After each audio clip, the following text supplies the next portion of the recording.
বাংলাদেশের প্রতিরক্ষায় বাংলাদেশ বিমান বাহিনীর ঠিক কত সংখ্যক যুদ্ধবিমান প্রয়োজন এ সংখ্যাটা বাংলাদেশের উপর পুরোপুরি নির্ভর করে না।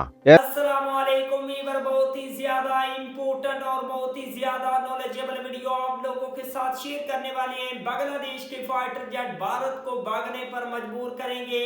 बहुत ही ज्यादा वीवर ये इंटरेस्टिंग वीडियो है। अभी तक आप लोगों ने हमारे चैनल को सब्सक्राइब नहीं किया हुआ, जल्दी से हमारे चैनल को सब्सक्राइब कर लीजिएगा। बिना टाइम वेस्ट किए वीडियो को स्टार्ट करते हैं।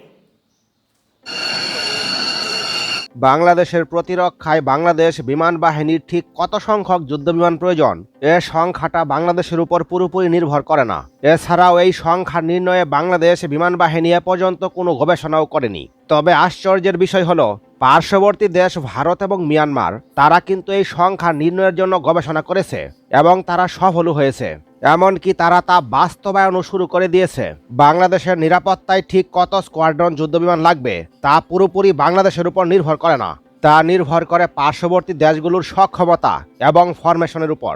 এক স্কোয়াড্রন হিসেবে মূলত 16 থেকে 18টি যুদ্ধবিমানকে ধরা হয়।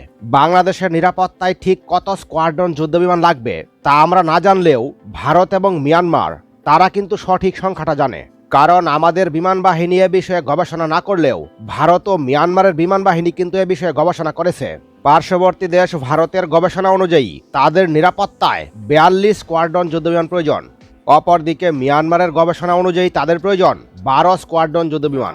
ভারত এবং মিয়ানমারকে কাউন্টার করতে বাংলাদেশেরও যে সমান সংখ্যক যুদ্ধবিমান লাগবে বিষয়টি কিন্তু তা নয়।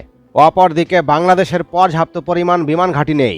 তবে ঠাকুরগাঁও বিমান ঘাঁটি বাংলাদেশের সবচেয়ে কার্যকরী ভূমিকা পালন করতে পারে, কেননা ইতিমধ্যেই চিকেন নেক নিয়ে ভারতের ঘুম নেই। তার সঙ্গে যদি বাংলাদেশও এর বিরুদ্ধে শক্ত অবস্থান নেয় তাহলে ভারতের কপালে কি আছে তা বলার অপেক্ষা রাখে না।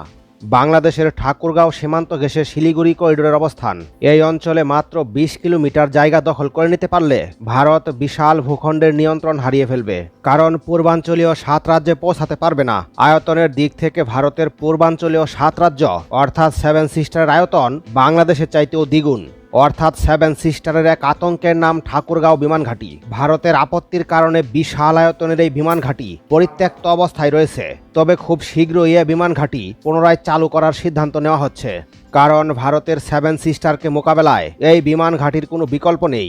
ভারতের আপত্তিকে এতদিন মাথা পেতে মেনে নিলেও হয়তো এখন থেকে আর তা মেনে নেওয়া হবে না। আয়তনের দিক থেকে পূর্ণাঙ্গ বিমান ঘাঁটি নির্মাণের জন্য পর্যাপ্ত জমি রয়েছে। অর্থনৈতিকভাবে ঠাকুরগাঁও এবং রংপুর পিছিয়ে থাকলেও ভবিষ্যতে দেশের সার্বভৌমত্ব রক্ষায় গেম চেঞ্জার ভূমিকা পালন করতে পারে এই দুইটি অঞ্চল।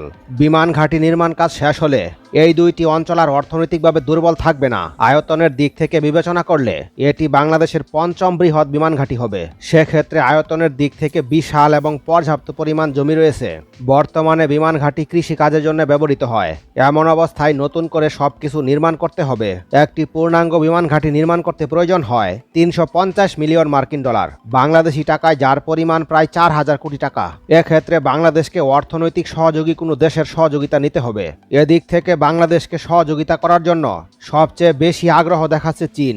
কারণ চীনও চায় ভারতের চিকেন নেক দখল করতে। তাই এখানে যদি বাংলাদেশ বিমান ঘাঁটি নির্মাণ করে তাহলে সবচেয়ে বেশি খুশি হবে চীন। যেহেতু এতে চীনের ব্যাপক স্বার্থ রয়েছে তাই বাংলাদেশকে বিনা সুদে যে কোনো পরিমাণ অর্থ দিতেও তারা রাজি। বাংলাদেশের এই সিদ্ধান্ত ভারতের জন্য ব্যাপক হুমকি, যার ফলে বহুমুখী চাপ প্রয়োগ করে বাংলাদেশকে এই প্রকল্প থেকে বিরত রেখে আসছিল। তবে এখন থেকে ভারত যদি বাংলাদেশের সঙ্গে দুষ্টুমি করে তাহলে বাংলাদেশ আর ছেড়ে কথা বলবে না। শুধুমাত্র এই ঠাকুরগাঁও বিমান ঘাঁটি থেকে ভারতের চিকেন নেকের উপর হামলা করে ভারতের পূর্বাঞ্চলীয় 7 রাজ্যের 12টা বাজিয়ে দেওয়া সম্ভব। এসব হুমকির কথা মাথায় এনে বাংলাদেশের উত্তরাঞ্চলে কোনো শক্তিশালী সামরিক ঘাঁটি নির্মাণ করতে দিচ্ছে না ভারত, যার ফলে বাংলাদেশের উপর বহুমুখী চাপ প্রয়োগ করে তারা অনেকটা সফল। ভারতের সীমান্ত ঘেঁষে বাংলাদেশের এমন বিমান ঘাঁটি নির্মাণে চীনের আগ্রহ সবচেয়ে বেশি। সকল কিছু বিবেচনা করলে ঠাকুরগাঁও বিমান ঘাঁটি চালু করা সময়ের দাবি। তবে সমস্যা হচ্ছে ভারতের আপত্তি। কঠিন সিদ্ধান্ত না নিতে পারলে বাংলাদেশের পক্ষেই বিমান ঘাঁটি চালু করা সম্ভব নয়। এখন প্রশ্ন হচ্ছে ঠাকুরগাঁও বিমান ঘাঁটি চালু হলে বাংলাদেশের নিরাপত্তায় কতটুকু ভূমিকা রাখবে। তৎকালীন সময়ে পাকিস্তান বিমান বাহিনীর অন্যতম গুরুত্বপূর্ণ ঘাঁটি ছিল ঠাকুরগাঁও। ব্রিটিশ আমলেও এই ঘাঁটির গুরুত্ব ছিল ব্যাপক। তারা এই ঠাকুরগাঁও বিমান ঘাঁটি থেকে তাদের মিশন পরিচালনা করত এবং সফল হয়েছে। অথচ বাংলাদেশ স্বাধীন হবার পর অদৃশ্য কারণে 50 বছর যাবৎ এ বিমান ঘাঁটির কার্যক্রম বন্ধ রয়েছে। উত্তরাঞ্চলের নিরাপত্তায় এই বিমান ঘাঁটি চালু হলে ভারত কখনোই আক্রমণ করার সাহস পাবে না। বিশাল বিমান ঘাঁটিতে বর্তমানে প্রায় 2 কিলোমিটার লম্বা রানওয়ে রয়েছে। সেক্ষেত্রে সংস্কার করলে আরও দীর্ঘায়িত করা সম্ভব, যার একটি অংশ ব্যবহার করবে বাংলাদেশ এয়ারফোর্স, অন্য অংশ ব্যবহার করবে সিভিল এভিয়েশন অথরিটি। ভৌগোলিকভাবে গুরুত্বপূর্ণ এই বিমান ঘাঁটি চালু হলে কমপক্ষে 1 স্কোয়াড্রন যুদ্ধ বিমান মোতায়েন করা সম্ভব। এখান থেকে চিকেন নেক বা শিলিগুড়ি করিডোরের দূরত্ব মাত্র 30 কিলোমিটারের মতো, সুতরাং মাত্র 2 মিনিট সময়ের মধ্যে পৌঁছে যাবে যুদ্ধ বিমান। এই অঞ্চলে ভৌগোলিকভাবে বাংলাদেশ शक्तिशाली হলেও ভারত अगर आप लोगों ने वीडियो में देखा किस तरह के बांग्लादेश के जो फाइटर जेट हैं वो भारत को भगाते रहेंगे और इंशाल्लाह बांग्लादेश जो है जदीद मॉडर्न पावरफुल किस्म के फाइटर जेट भी ऐड करने जा रहा है। मल्टी रोल फाइटर जेट भी बांग्लादेश ऐड करेगा, जिससे भारत और भी ज्यादा खौफ खाएगा बांग्लादेश की एयरफोर्स से। बांग्लादेश की एयरफोर्स और भी ज्यादा मजबूत और पावरफुल किस्म की बन जाएगी इंशाल्लाह। अगर आप लोगों को मजीद इंफॉर्मेटिव वीडियो देखनी है जल्दी से हमारे चैनल को सब्सक्राइब कर लीजिएगा। मिलते हैं आपसे नेक्स्ट वीडियो में इंशाल्लाह, तब तक के लिए अल्लाह हाफिज।